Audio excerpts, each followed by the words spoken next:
제2구 재보궐선거 투표가 진행 중입니다. 지역구 4곳에 불과한 이번 선거, 내년 총선의 전초전이라는 특성 때문에 여야 모두 사활을 걸어왔는데요. 투표 상황 짚어보겠습니다. 정치권에서는 박근혜 대통령의 대독담화가 불러온 파장이 이어지고 있습니다. 선거 바로 전날이었던 어제, 이른바 성완종 리스트 수사에 가이드라인을 제시했다. 대통령이 선거에 개입한 것이다 비판이 거세지자 청와대가 해명을 했습니다. 하지만 야권의 반발이 잦아들지는 않을 것 같습니다. 세월호 특별법 시행령을 둘러싼 논란도 끊이지 않고 있습니다.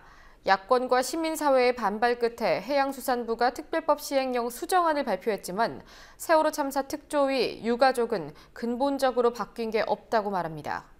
4월 29일 수요일 뉴스K 잠시 후 시작합니다. 대한민국 돌아보면 우리들의 마음을 국민이 주인인 방송 국민TV 보이는 라디오가 탄생했습니다. 평일 저녁 시간대를 책임질 다양한 시사 프로그램, 정의로운 변호사들의 법조 뒷담화, 이런 변이 있나? 대한민국을 위협하는 가짜 안보를 해부한다. 김종대, 정욱식의 진짜 안보. 화제의 주인공을 만나 한국 정치를 해부한다. 이용마의 한국 정치. 뉴스와 토크를 아우르는 무개념 토크쇼 김성수, 최영일의 맛있는 수다. 역사 왜곡 문제를 파헤치는 진실 프로젝트 100년 전쟁. 음악을 통한 정면 승부.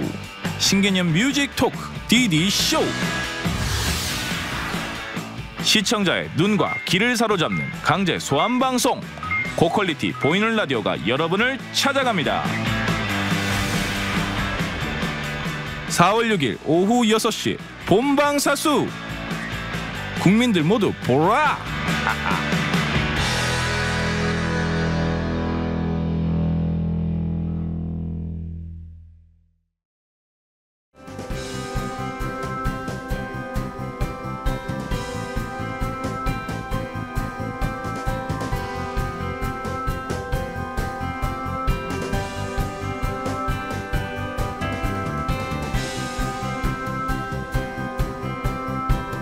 4월 6일부터 뉴스K가 퇴근길에 함께합니다. 저녁 7시, 2시간 빨라진 뉴스K. 많은 시청 바랍니다. 전국 4개 지역구를 대상으로 한 재보궐선거 투표가 현재 진행 중입니다. 투표 종료 시간이 오후 8시니까 50분가량 남았는데요. 오늘 정치권 소식들 전해드리기 전에 지역별 투표율부터 짚어보도록 하겠습니다. 권현주 기자. 예, 지금 투표 종료가 얼마 남지 않았습니다. 현재 투표율 현황 좀 자세히 전해주시죠. 네, 이번 재보궐선거의 투표율은 오후 7시 기준으로 33.3%를 기록했습니다. 총 유권자 71만 2천여 명 중 23만 7천여 명이 투표했습니다. 지난해 7.30 재보궐선거의 최종 투표율은 32.9%였는데요. 이번 재보궐선거의 최종 투표율은 이보다 근소하게 높을 것으로 예상됩니다. 선거구별로는 광주 서구을이 38.3%로 가장 높았고 인천 서구 광화을은 34.4%, 서구 관악을은 34%, 경기 성남 중원은 28.9%로 가장 낮은 투표율을 보이고 있습니다. 새벽 6시부터 전국 투표소 309곳에서 시작된 투표는 저녁 8시까지 진행됩니다. 투표가 끝나면 곧바로 개표가 시작되는데요. 이르면 밤 10시쯤 당선자 윤곽이 드러날 것으로 보입니다. 예, 선거 결과 계속 지켜보도록 하겠습니다. 정치권에서는 박 대통령의 대독담화를 둘러싼 후폭풍이 거센 상황이죠. 성 전 새누리당 의원의 2차례 사면을 문제 삼으면서 수사 가이드라인이다, 선거 개입이다 이렇게 말이 많은데 오늘 이에 대해서 청와대가 해명을 했다고요? 네, 민경욱 청와대 대변인이 오늘 입을 열었는데요. 민 대변인은 성완종 리스트 파문과 관련한 박 대통령의 담화를 두고 검찰 수사 가이드라인, 선거 개입 논란이 있는 것에 대해 현안에 대한 입장을 밝힌 것일 뿐이라고 해명했습니다. 민 대변인은 박 대통령이 국민들이 궁금해하는 현안에 대해 입장을 밝힌 것으로 그 이상도 그 이하도 아니라면서 논란을 일축했습니다. 재보궐선거를 하루 앞두고 발표한 박 대통령의 메시지로 인해 여야에선 선거법 위반 논란과 성완종 사면의 몸통 논란이 거세게 맞붙고 있는데요. 야당은 박 대통령의 선거 중립 위반을 거듭 지적했는데요. 유은혜 새정치민주연합 대변인은 대통령의 물타기는 선거 중립의 의무를 위반한 것일 뿐만 아니라 국가 최고 지도자로서 직무도 유기하는 것이라고 강하게 비판했습니다. 반면 여당은 박 대통령이 몸통이라고 주장하는 야당에 대해 정치 공세가 도를 넘었다고 지적했습니다. 권은희 새누리당 대변인은 성완종 사건의 진실을 알고 있는 사람은 성 전 회장과 자신밖에 없다면서 그럼에도 박 대통령을 공격한 문 대표의 발언은 오만하기 짝이 없다고 말했습니다. 정치권 외에 검찰 측의 입장도 좀 궁금한데요. 박 대통령이 연이은 특별사면을 납득하기 어렵다 이렇게 담화를 통해서 밝혔는데 이에 대해서 황교안 법무부 장관이 입장을 밝혔습니다. 뭐라고 했습니까? 네, 황교안 법무부 장관은 오늘 국회 법제사법위원회에 출석해 성 전 의원의 사면 논란과 관련해서 범죄의 단초가 발견된다면 살펴볼 것이라고 밝혔습니다. 황 장관은 범죄 단서가 있을 때는 검토를 할 수 있다면서도 그러나 지금은 단계가 아니다라고 조심스러운 입장을 내비쳤는데요. 하지만 범죄 혐의가 있으면 수사를 하겠다는 의미로 특별사면 수사의 가능성을 내비친 겁니다. 또 황 장관은 성완종 리스트 사건의 본질은 리스트 8인에 대한 수사가 아니냐는 박지원 새정치민주연합 의원의 질문에 비리 수사에 있어 누구에 국한된다는 단서를 달 수는 없다면서 비리 전반을 수사하겠다고 답했습니다. 박 대통령의 어제 발언 이후 곧바로 검찰 수사를 시사한 것이어서 대통령이 수사 가이드라인을 제시했다는 비판이 더욱 거세질 것으로 보입니다. 어쨌든 이런 사면 문제 제기가 계속되고 있고 물타기 비판이 나오는 가운데 사면법을 수정하자 이런 얘기까지 나올 것으로 보인다. 이런 분석도 있더군요. 네, 그렇습니다. 대통령과 국회 법사위원장 그리고 야당까지 나서서 특사제도 보완을 요구하면서 사면법 개정 논의도 속도가 붙을 가능성이 커졌습니다. 이상민 법사위원장은 지난 21일 라디오 인터뷰에서 대통령의 특사는 일정 부분 제한이 필요하다고 생각한다며 사면법 개정안을 발의할 계획이라고 밝힌 바 있습니다. 역대 정부의 사면권 행사 사례를 보면 박정희 대통령이 25차례 사면을 해 가장 많은 횟수를 기록했고 김영삼 정부 이후엔 통상 7에서 9차례의 사면을 실시했습니다. 이 때문에 여당과 박 대통령의 사면 공세가 자가당착이라는 비판도 나오는 것이 사실입니다. 이춘석 민주연합 전략홍보본부장은 그동안 대통령의 사면권을 제한하는 제도 개선에 반대해온 건 새누리당이 아니냐고 반문하기도 했습니다. 대통령이 드라이브를 건 만큼 여권에선 재보선 결과와는 상관없이 특별사면 카드를 계속 밀어붙일 것으로 보입니다. 계속되는 논란 중에 하나가 박상욱 대법관 후보자 인사청문회인데 이걸 두고 여야의 진통이 계속되고 있습니다. 오늘 주례회동에서는 진전된 논의가 있었습니까? 네, 당초 오늘 여야 원내지도부 주례회동에서 논의될 것으로 예상됐지만 오늘 논의 안건에는 오르지 못했습니다. 국회는 지난 7일 박상욱 후보자 인사청문회를 열었지만 20여일이 넘도록 청문회 경과보고서를 채택하지 못하고 있습니다. 야당은 추가 자료 제출을 요구하면서 청문회를 하루 연장하자는 입장이고 여당은 단독으로라도 임명동의안을 통과시키겠다는 입장으로 서로 맞서고 있는 상태입니다. 여야가 별다른 해법을 찾지 못하자 여당이 국회의장 직권상정으로 밀어붙이는 게 아니냐는 추측이 나오고 있는데요. 앞서 오전 민주화를 위한 변호사 모임, 전국 교수노조 등 시민단체들은 국회 앞에서 기자회견을 열고 박 후보자 임명동의안 직권상정에 반대한다는 뜻을 밝혔습니다. 이들은 사회 각층과 법원 내부에서조차 박 후보자의 임명을 반대하는 목소리가 높아지고 있는데 다수당의 지위를 이용해 임명을 강행하는 것은 바람직하지 않다고 지적했습니다. 권현주 기자 수고하셨습니다. 위안부 사업에 대한 우리의 작은 힘이에요. 所以这个行动呢，就完全不是。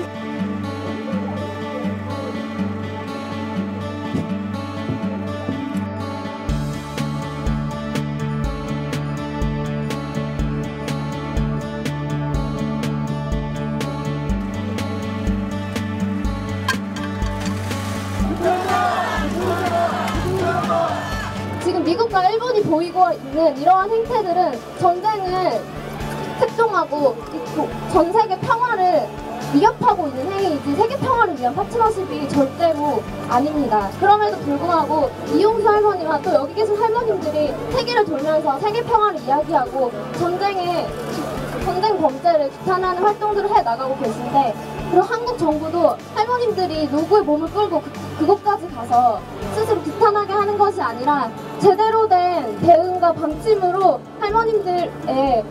할머님들이 사죄받고 배상받을 수 있도록 해야 한다라고 생각합니다.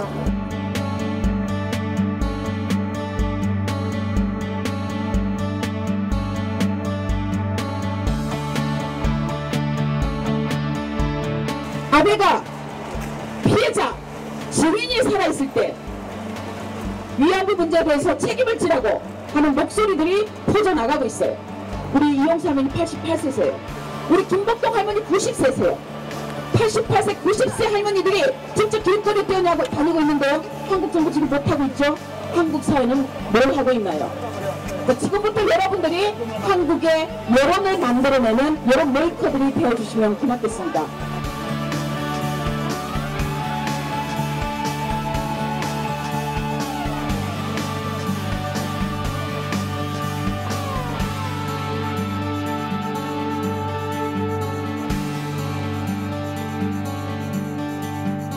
고노다마 인정하겠다고 했습니다.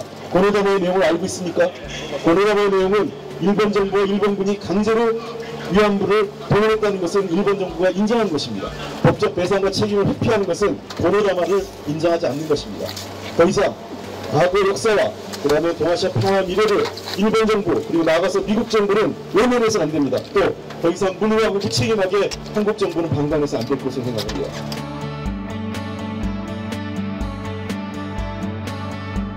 일본 정부는 식민 지배와 침략 전쟁 가오를 진정으로 사죄하고 군국주의 부활 책동을 중단하라! 중단하라! 중단하라! 중단하라! 하나, 미국 정부를 비롯한 국제사회는 일본군 위안부 피해자들의 인권 회복과 전시 여성 폭력 중단을 위해 적극 노력하라! 노력하라! 노력하라! 노력하라!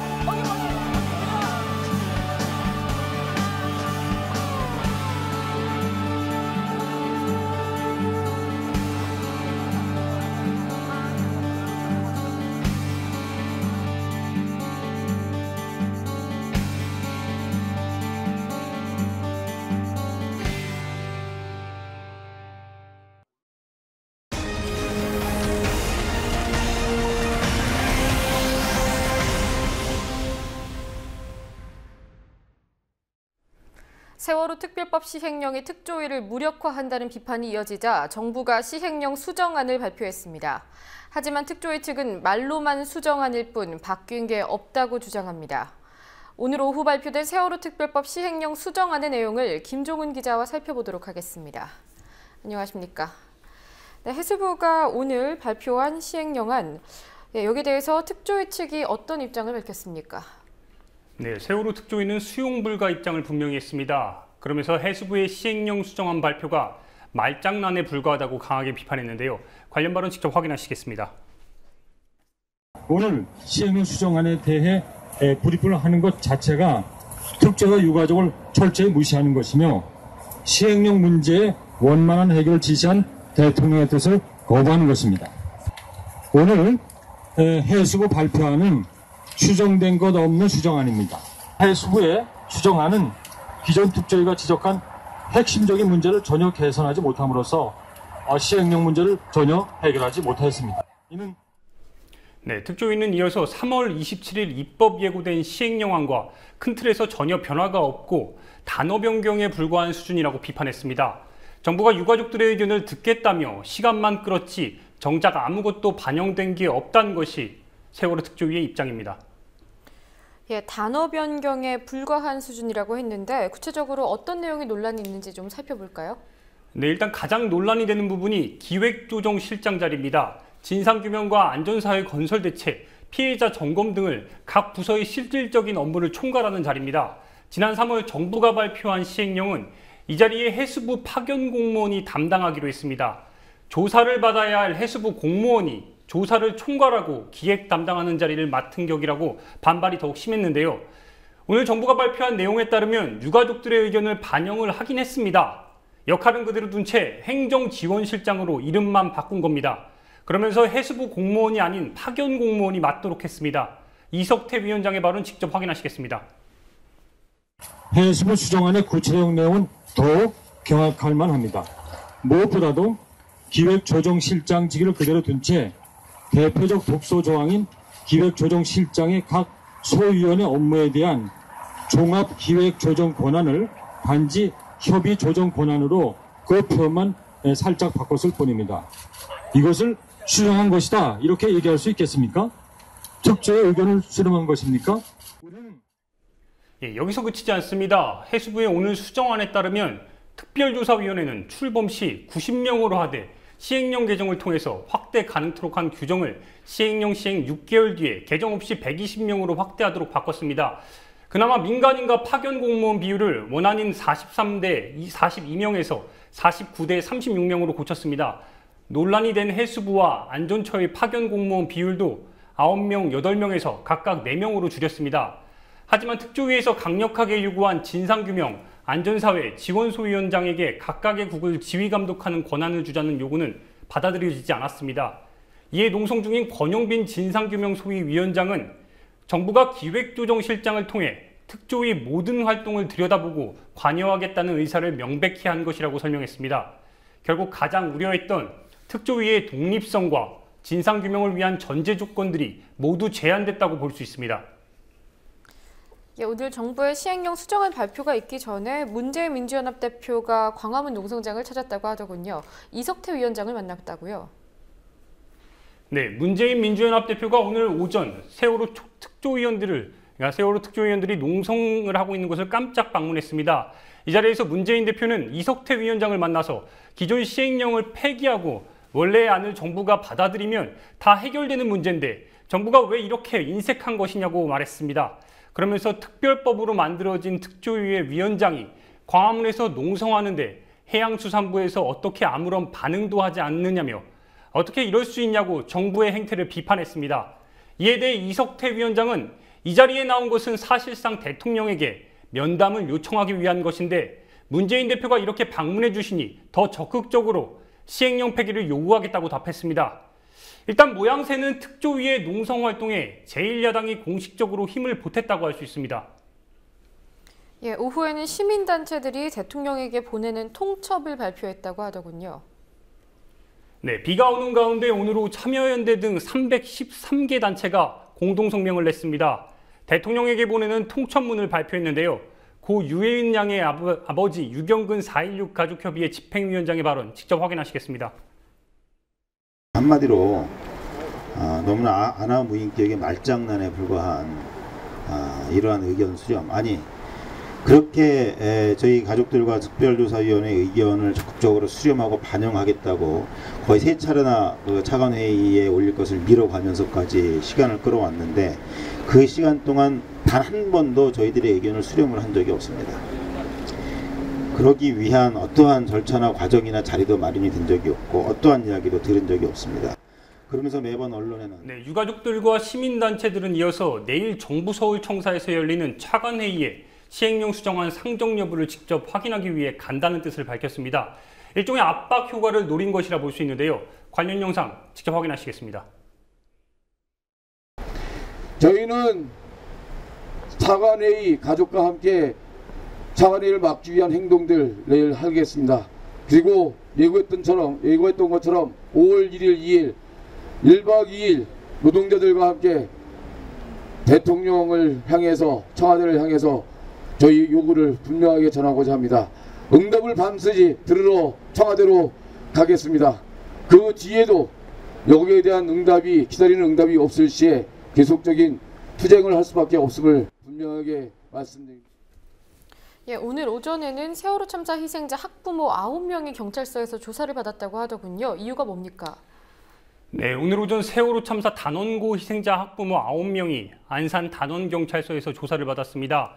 지난 6일 정부 시행령 폐기와 유기준 해양수산부 장관 면담을 요청하기 위해서 세월호 참사 유가족들이 세종시에 있는 해수부를 찾았는데요.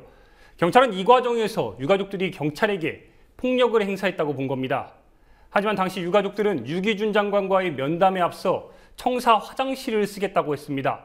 경찰은 이 일을 제지했고 그러면서 진입을 막았습니다. 이 때문에 분위기가 악화됐습니다. 조사를 받은 고 오영석 군의 어머니 권미화 씨와의 통화 내용 직접 확인하시겠습니다. 아니 저는 저거 뭐 현행범이라고 그러고 병원에 예. 있을 때도 들어가지도 않았는데 들어갔다 그러고 일단 간 동기는 네. 시행령 폐기하고 선체인양 촉구를 위해서 기자회견하러 갔는데 네. 장관이 오라고 한 거 아니에요, 그죠? 네. 장관이 네. 그래서 이제 그 다 공식적인 자리인데 화장실 이제 한두 시간 타고 하니까 화장실 급하다고 네. 그러니까 이제 그 안에 뭐 한 5명씩 있어 해가지고 화장실에 들어가게끔 해주게 됐는데 네. 거기서 안에서 막더라고요. 그래서 이제 몸싸움이 된 거지. 담장을 넘었다고 계속 그러더라고. 담장 안 넘었다고 가보지도 못했다고. 네, 당시 영석엄마 권미화 씨는 경찰과 충돌로 병원으로 후송됐습니다. 상황을 끝까지 지켜보지도 못했는데 이번에 그 경찰 조사에 포함된 겁니다. 이 때문에 이제는 세월호 희생자 유가족들에게까지 과잉 조사를 하고 강경 진압에 나서고 있다는 지적이 현실화되고 있습니다. 한편 오늘 조사를 받은 고 권순범 군의 어머니 최지영 씨를 포함해서 유가족들은 스트레스와 과로, 시위 과정에서의 부상 등으로 인해서 최근 병원에 입원하는 사례가 크게 늘고 있습니다. 일주기가 지났음에도 아무것도 해결된 것이 없는 사실이 유가족들을 병들게 하고 있습니다. 예, 김종훈 기자 수고하셨습니다. 단국대 석좌 교수로 임용된 신영철 전 대법관이 사의를 표명했습니다. 학교 측의 처분을 기다리는 중이라고 합니다. 광우병 집회 재판 개입 등으로 법관 자질 논란이 있었던 신 전 대법관, 석좌 교수 임명 과정에서 낙하산 임명 의혹까지 제기됐다는 것을 뉴스K가 보도해드렸는데요. 학생들의 반대 집회가 이어진 끝에 결국 신 전 대법관 스스로 물러나겠다고 밝힌 겁니다. 석좌 교수제의 경우 일종의 로비 창구로 변질됐다는 지적을 받아왔지요. 이번 사례가 어떤 영향을 미칠지 주목됩니다. 성지훈 기자입니다. 지난 2일 단국대 학생들은 총장실을 점거했습니다. 법대 석좌 교수로 임용된 신영철 전 대법관의 임용 취소를 요구하기 위해서입니다. 단국대는 지난달 6일 신 전 대법관을 석좌 교수로 임용했지만 이내 학생들의 반대에 부딪혔습니다. 대법관 시절 광우병 쇠고기 집회에 참여한 시민들이 기소된 사건의 재판을 독촉했던 전력 때문입니다. 정식 절차를 밟지 않은 채 학교 고위층으로부터 내정된 낙하산 임용이었다는 의혹도 문제가 됐습니다. 학생들은 임용반대 대책위를 구성해 학내 곳곳에 신 전 대법관의 임용을 규탄하는 대자보와 플래카드를 게시하고 선전전과 서명운동을 통해 임용 반대 활동을 벌였습니다. 단국대는 신 전 대법관의 임용에 절차적 하자가 없다는 입장을 고수하며 강의를 최소화하겠다는 중재안을 내놨지만 학생들이 반발을 멈추지 않고 총장실 점거까지 이어지는 등 사태는 수습되지 않았습니다. 결국 신 전 대법관이 이달 초 사직 의사를 표명했습니다. 신 전 대법관은 학사 운영에 지장이 되지 않게 학교의 결정을 기다리는 중이라는 입장을 밝힌 것으로 전해집니다. 학교 측에서는 신 전 대법관에게 학생들의 의사를 전달하기는 했지만 아직 공식적인 절차가 진행된 바는 없다고 밝혔습니다.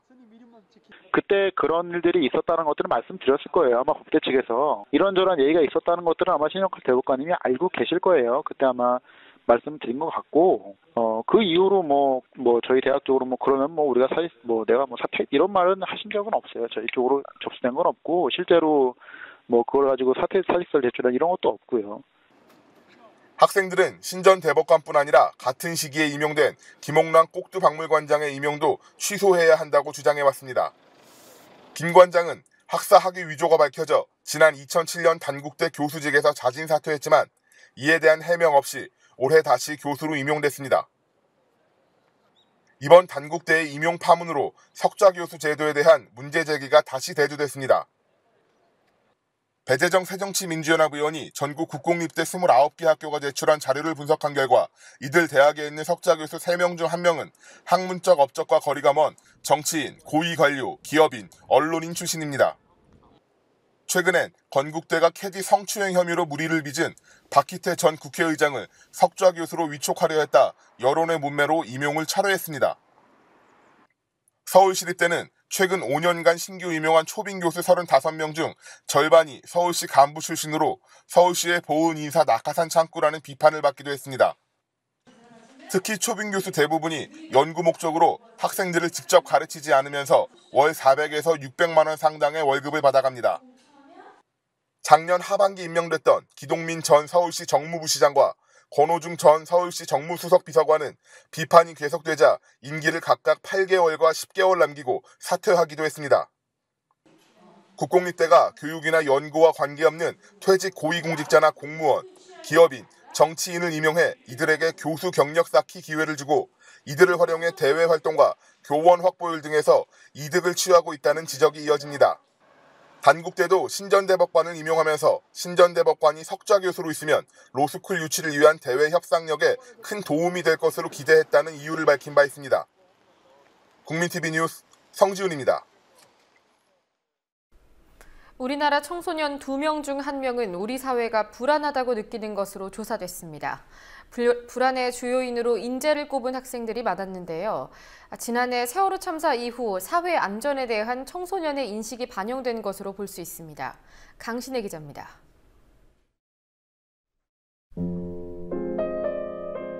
청소년 중 2명 중 1명은 우리 사회가 불안하다고 느끼는 것으로 조사됐습니다. 불안하다고 답한 청소년은 46.9%로 안전하다고 응답한 12.9%보다 4배 가까이 높았습니다. 불안의 이유로는 범죄 발생 27.7%, 국가안보 19.1%, 이어 인재가 18%로 3위로 꼽혔습니다. 불안하다는 응답은 2012년보다 9.8%포인트 증가한 수치이며 주된 요인으로 꼽힌 인재는 2012년보다 4배 가까이 증가했습니다. 세월호 참사 이후 안전에 대한 청소년의 인식에 큰 변화가 생긴 것으로 볼 수 있습니다.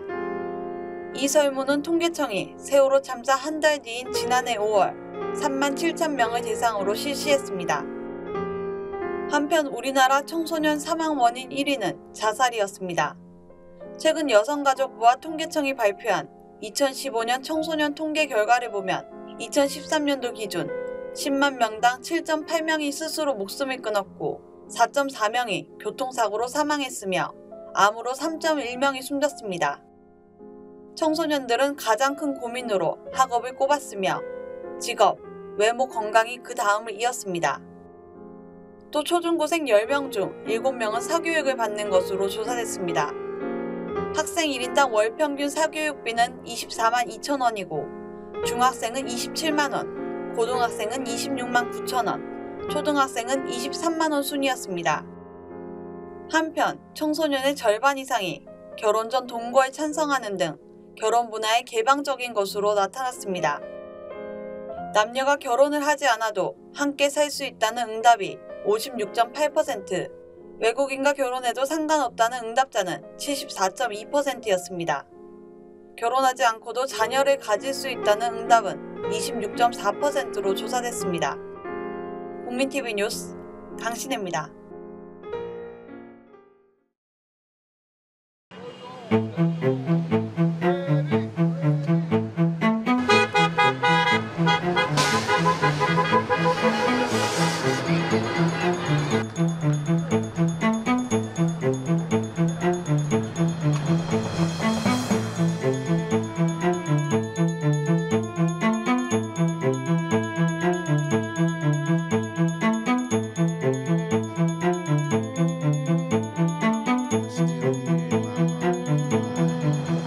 I promise you I will be missing you every day till the end of time.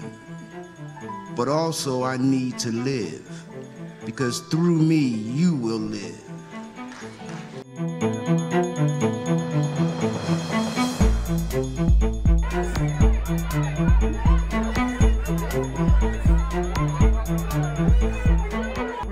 A quick investigation. I think the longer that they drag this investigation out, the people are going to be more inclined to think that they're going to cover this up again, like they've been doing a lot of other homicides or police-related homicides of black unarmed men and black unarmed women in this country. No justice! No peace! No racism!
Please stop the violence. Freddie Gray would not want this.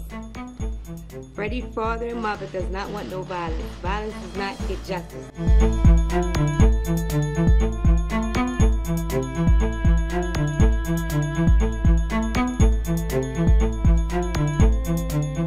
I have declared a state of emergency at the request of Baltimore City.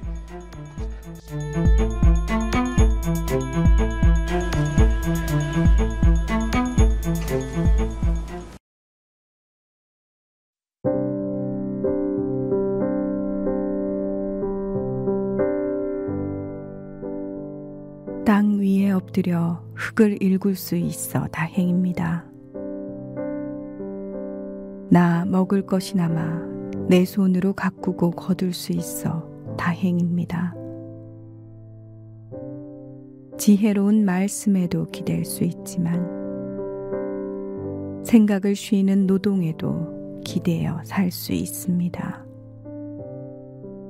그럴 수 있어 다행입니다.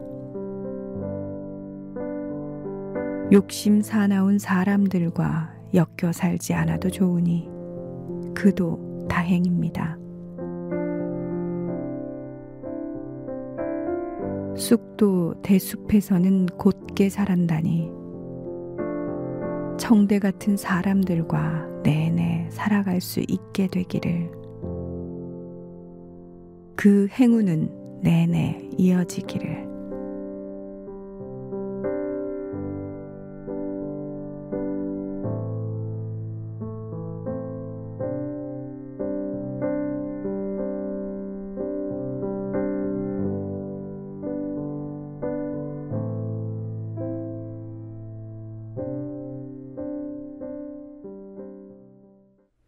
(5월 2일) 오후 3시 미디어협동조합 국민카페 온에어에서 조합원 협동조합 교육이 진행됩니다. 참가를 원하시는 분은 화면에 있는 주소로 이메일을 보내주시면 됩니다. 메일 글머리에 협동조합 교육 프로그램 참가 신청을 명기해 주시고 이름과 닉네임도 기재해 주시기 바랍니다. 4월 29일 뉴스 마치겠습니다. 시청해 주신 여러분 고맙습니다.